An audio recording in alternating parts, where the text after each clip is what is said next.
Vamos a continuar el libro Rema, capítulo 1, parte 2. Y desde ahí alcanzamos aquel momento en el que ya escuchamos la voz de Dios por nosotros mismos. Alcanzamos madurez y participamos junto a nuestros hermanos en la extensión de su reino. Alimentados por nuestra relación con Dios, crecidos y hechos nuevas criaturas, transformada nuestra mente y atento nuestro corazón, habiendo ejercitado en la intimidad del lugar santísimo los sentidos espirituales a través de los cuales nos comunicamos con Dios. Lo escuchamos y somos guiados por Él para cumplir su voluntad y alcanzar nuestro propósito, llevando el poder y la autoridad del Rema con nosotros hacia el mundo. Una de las figuras que usa Dios para hablarnos de nuestra dependencia de su preciosa y perfecta paternidad es del pastor y sus ovejas. Versículo 27. Mis ovejas oyen mi voz, y yo las conozco y me siguen, y yo les doy vida eterna, y no perecerán jamás, ni nadie las arrebatará de mi mano. Mi Padre, que me las dio, es mayor que todos, y nadie las puede arrebatar de la mano de mi Padre. Yo y el Padre uno somos. Juan 10, 27 al 30.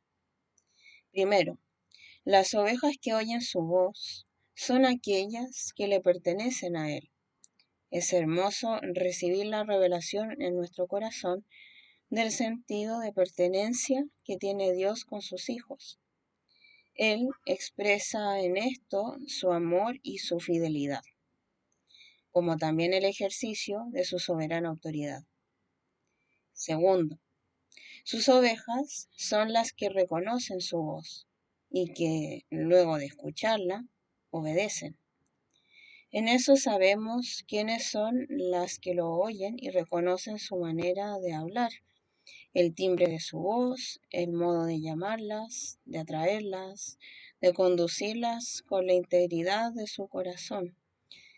Conocen a su pastor y hay una relación íntima en la que están unidos y conectados en ese conocimiento mutuo. Fruto de esa relación recibimos su herencia invaluable. Nos da vida eterna, sustentada en la fuerza de su paternidad. El rema con el que nos conduce nos guía a la eternidad, porque vivimos y andamos en su propósito. Lo escuchamos, lo seguimos, vivimos en su voluntad poderosa, y así vamos paso a paso, de gloria en gloria, experimentando desde ahora la eternidad a la que Él mismo nos guía como destino. No seremos arrebatados de la mano de nuestro Dios. Cuando andamos en obediencia, cuando conocemos su voz y la seguimos a diario. Esto no es diferente a lo que Dios nos revela en la naturaleza de la Trinidad. Génesis nos muestra la imagen de Dios Padre emitiendo su voz, de Cristo como el Verbo hecho carne y del Espíritu Santo recorriendo la tierra. Una vez consumada la redención de Cristo, nosotros hemos recibido el Espíritu Santo. Así que debemos escuchar la orden e instrucción del Padre, que nos dice lo que debemos hacer. Y Cristo en nosotros, la palabra implantada, lo hace por medio nuestro, a través del Espíritu Santo que ejecuta y consuma las maravillas de Dios en nosotros y por medio de nosotros. Así que cuando hablamos su rema, cuando llevamos a otros lo que Dios nos ha hablado en intimidad, hacemos obras que van respaldadas con su poder. Somos el cuerpo de Cristo y el ejecutor es el mismo Espíritu Santo que obraba por medio de él. Por eso vino como hombre a mostrarnos cómo debíamos ejercer nuestro ministerio. Nos da el poder para ser como Él. Tenemos al Padre, tenemos al Hijo, tenemos al Espíritu Santo. Por lo cual, desechando toda inmundicia y abundancia de malicia, recibid con mansedumbre la palabra implantada, la cual puede salvar vuestras almas. Pero sed hacedores de la palabra, y no tan solamente oidores, engañándoos a vosotros mismos. Santiago 1, 21 al 22. Esto es lo que ocurre cuando el Espíritu Santo nos da convicción de pecado y caemos de rodillas en arrepentimiento al encontrarnos con la santidad y el amor de nuestro Salvador. Abrimos nuestro corazón con mansedumbre para recibir a Cristo, que es el Verbo hecho carne, el Logos, la palabra implantada que puede salvar nuestras almas. Cristo en nosotros es la esperanza de gloria de este mundo. Colosenses 1:27. Pero este Logos se hace vida en nosotros cuando aprendemos a vivir escuchando a Dios en intimidad, experimentando el rema todos los días. Así crece y se forma Cristo en el corazón de los hombres. Esto es recibir la palabra implantada en nuestros corazones. Por lo tanto, manifestamos el poder de su palabra cuando está Cristo mismo viviendo en nosotros. Y solo podemos ser hacedores de la palabra cuando escuchamos la voz de Cristo dentro de nosotros y comenzamos a vivir por medio suyo. Debemos ser oidores del rema para ser hacedores del logos y así obrar lo que escuchamos a Dios decirnos al oído.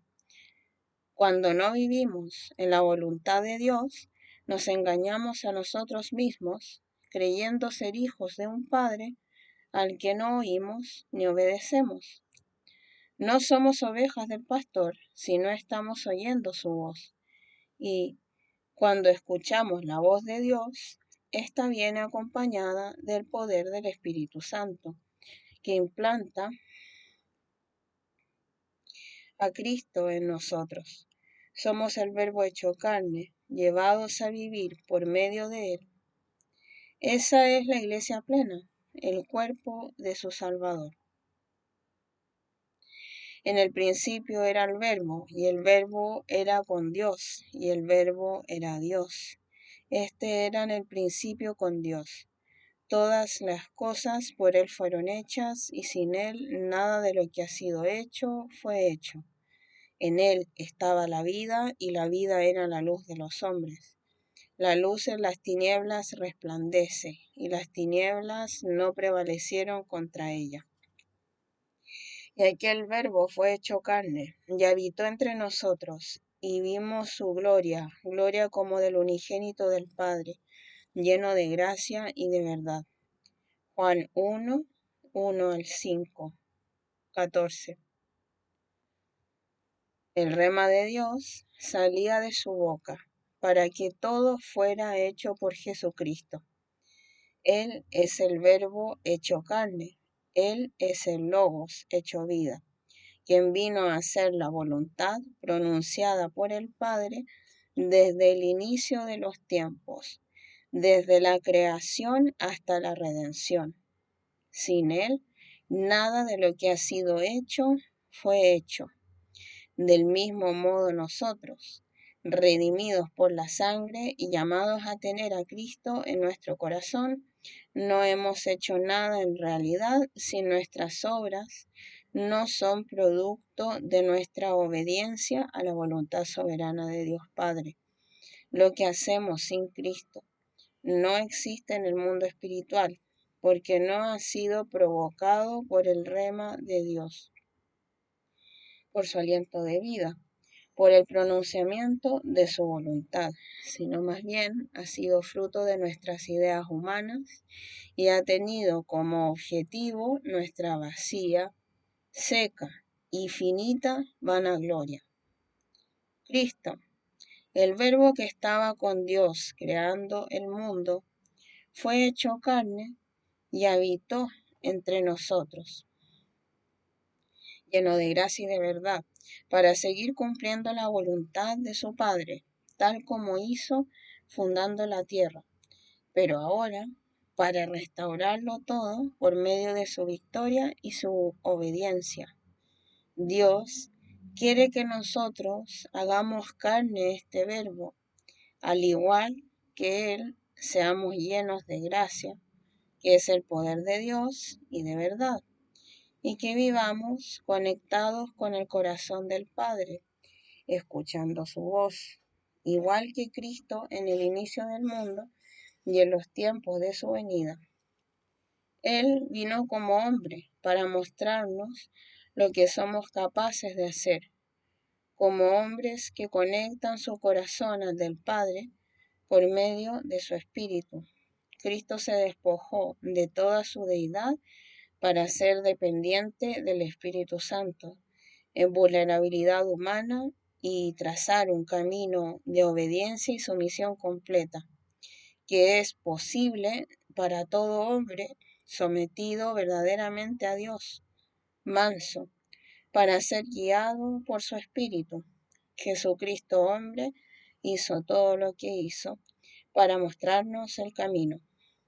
Cambió el mundo y nos abrió paso a la eternidad y a la comunión con Dios Padre, gracias a su sacrificio y resurrección.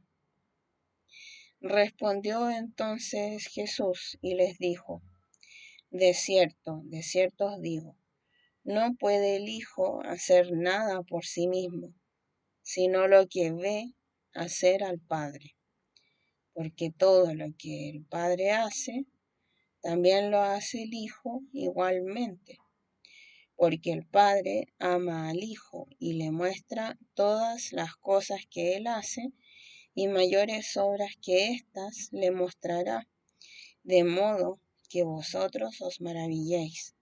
Porque como el Padre levanta a los muertos y les da vida, así también el Hijo a los que quiere da vida. Juan 5, 19 al 21. Vemos aquí la misma relación de sumisión absoluta que Cristo mostró desde la fundación del mundo. Cuando vino como hombre, declaró como hombre que no podía hacer nada por sí mismo, sino que veía hacer al Padre, sino lo que veía hacer al Padre. Y esto solo por medio de la relación íntima, del rema, de la palabra directa de Dios que le decía qué hacer en cada momento. Todas sus palabras para dar libertad y hacer milagros venían respaldadas con la manifestación del poder del Padre, ya que era su voluntad la que estaba siendo manifestada en las obras de su Hijo.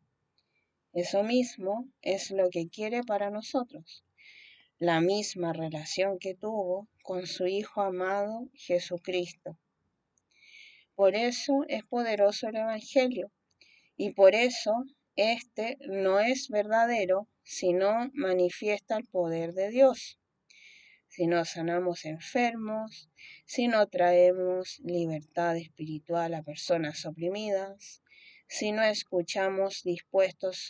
no estamos dispuestos a escuchar la voz de Dios para hacer su voluntad, siempre poderosa y desinteresada, estaremos engañados y no tenemos obras escritas en la eternidad. Tenemos en nuestras manos el poder brindar a otros un momento único que cambiará sus vidas para siempre. Un instante en el que podamos hacer pasar a una persona con Cristo le puede cambiar la vida categóricamente. Y es que el pasaje, además, esconde un misterio sublime que no podemos pasar por alto. Los versículos 20 y 21 revelan el motor desde el cual se enciende la disposición del corazón del Hijo a obrar acorde al corazón del Padre. Y no es otro que el amor que éste conoce y recibe de él. Pues el Padre ama al Hijo y le muestra todas las cosas que él hace, y mayores obras que éstas le mostrará, de modo que vosotros os maravilléis. porque como el Padre levanta a los muertos y les da vida, así también el Hijo a los que quiere da vida. El amor del Padre por el Hijo lo mueve a revelarse por completo.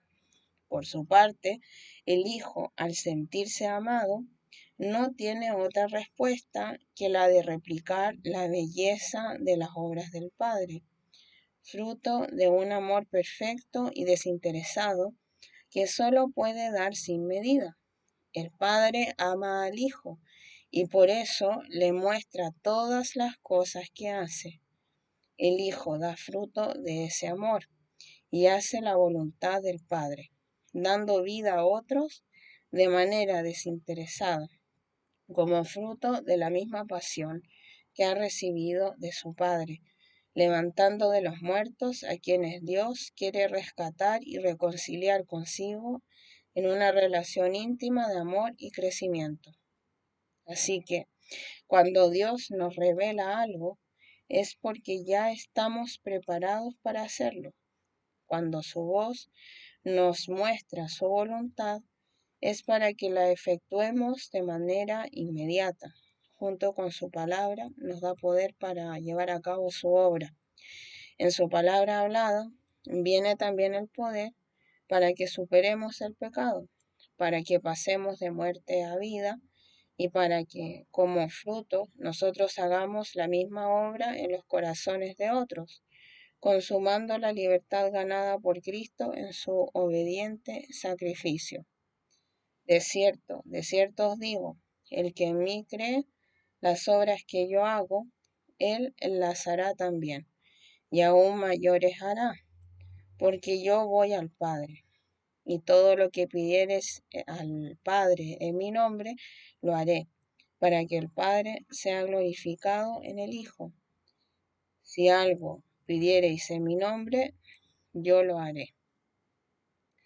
Si me amáis, guardad mis mandamientos, y yo rogaré al Padre y os dará otro consolador, para que esté con vosotros para siempre, el Espíritu de verdad, el cual el mundo no puede recibir porque no le ve ni le conoce, pero vosotros le conocéis porque mora con vosotros y estará en vosotros.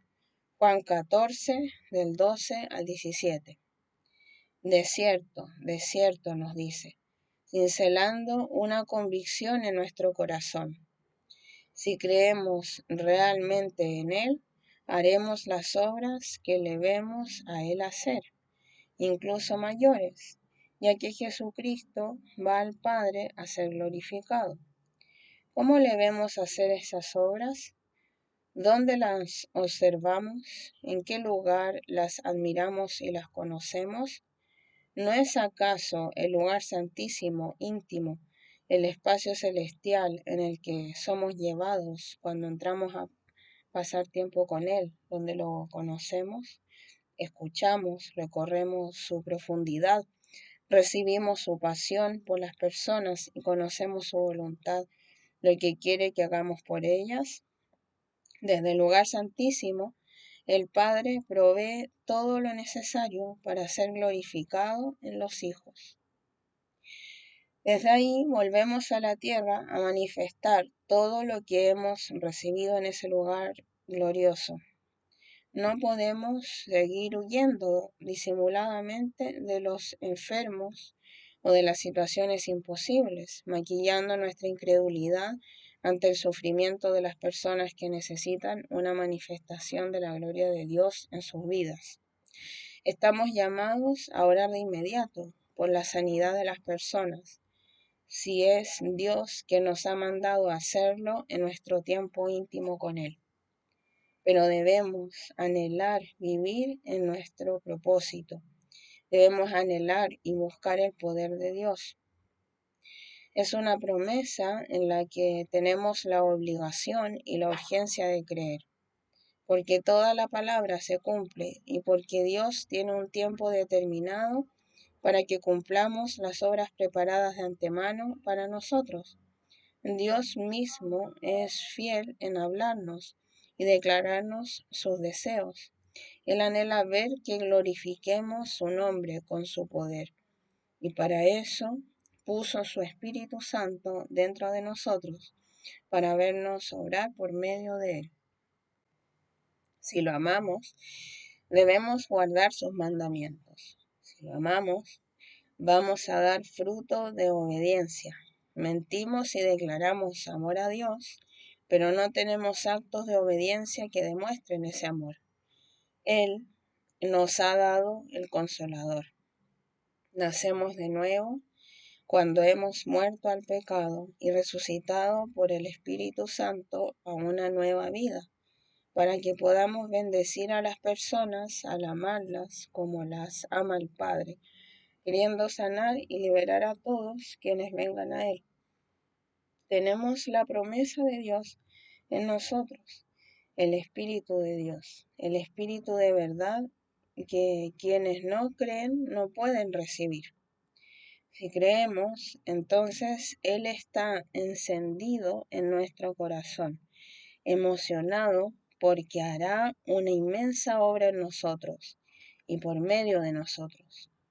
Cristo, el Verbo, el Rema de Dios en acción, el Logos encarnado, espera obrar por medio nuestro con el poder del Espíritu Santo.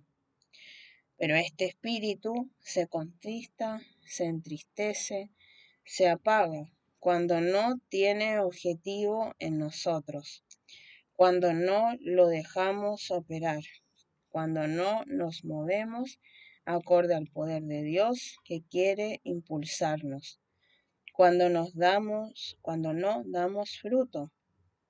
Tenemos desocupado dentro de nosotros al Espíritu de Dios que participó en la creación del universo. Está solo y en silencio, esperando que seamos leales a su sacrificio, que nos unamos a Él en la relación íntima, que le prestemos atención y nos dejemos moldear, y aprendamos a escucharlo para poder hacer sus maravillas por medio de nosotros, las cuales está ansioso y a la expectativa de comenzar a manifestar. ¿Tengo el Espíritu Santo triste porque no hago nada para el Señor? ¿Contristado porque no doy fruto? Son preguntas que en este momento debiésemos estar haciéndonos.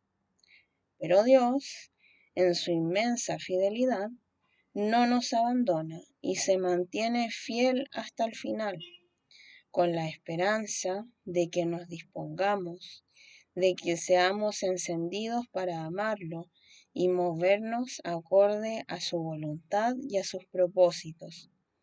Mientras tengamos vida, tendremos esperanza. Su fidelidad es conmovedora y tiene esperanza hasta el final con nosotros. Él nos espera con benignidad abrumadora y nos espera porque nos ama.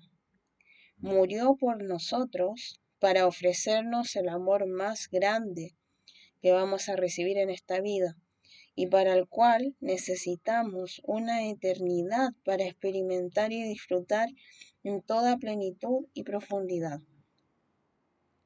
Estaremos comprendiendo en nuestro corazón la naturaleza santa, intensa y profunda de la paternidad de Dios.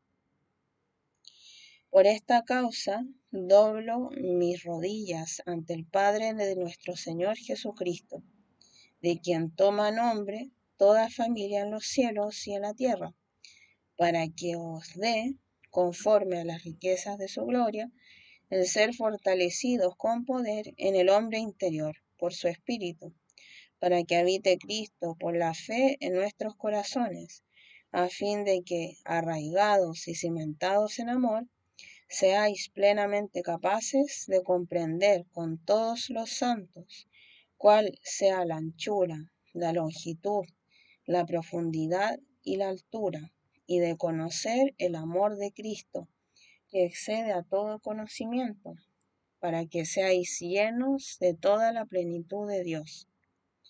Efesios 3, 14 al 19. Tomamos el nombre de Dios Padre cuando somos sus hijos por medio de Jesucristo.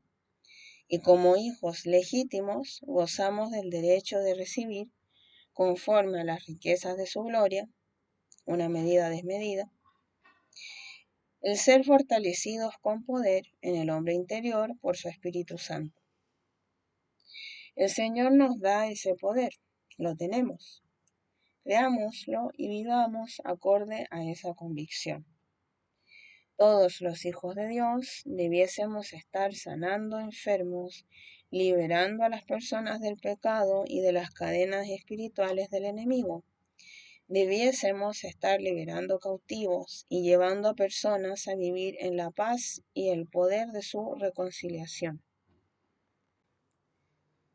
El fin es que habite Cristo en nuestros corazones, a fin de que, siendo arraigados en su amor, cimentados en Él, haciendo todo por amor a Él, no por vanagloria ni reconocimiento terrenal, recibamos la revelación del conocimiento de nuestro amado Padre en toda su profundidad y sus eternas dimensiones. Tiene que habitar Cristo por la fe en nuestro corazón, para que seamos capaces de comprender junto a todos los santificados como una sola iglesia y novia perfecta, a la anchura, la longitud, la profundidad y la altura de su amor y de su persona. Que nuestra intimidad con Él alcance este conocimiento pleno de su corazón, en sus 4 dimensiones, pues la única manera de conocer este amor cuatridimensional es la relación íntima, ya que excede a todo conocimiento natural. No lo podemos comprender humanamente, necesitamos su sobrenaturalidad. Solo conoceremos su amor en plenitud entrando al lugar santísimo, donde está Dios mismo, en los lugares celestiales, hacia donde nos levanta espiritualmente cada vez que entramos a su presencia. No hay otro lugar donde podamos conocerlo y sumergirnos en la profundidad de su amor. No hay otro lugar donde podamos escuchar su voz, el rema, y recibir el aliento mismo de su boca sobre nosotros. No hay otro lugar donde recibamos su pasión por las personas, donde abrazar este amor que nos hará dar la vida por los demás y despertar a vida a los muertos espirituales. No existe otra manera en la que logremos experimentar ser hechos iguales a Cristo, ser llenos de la plenitud de Dios y experimentar el cumplimiento de su promesa, que es Cristo en nosotros, la esperanza de que este mundo vea la gloria de Dios a través de nosotros, sus hijos atentos, apasionados, fieles y obedientes a la voz que sale de la boca y el corazón del único y verdadero Dios viviente.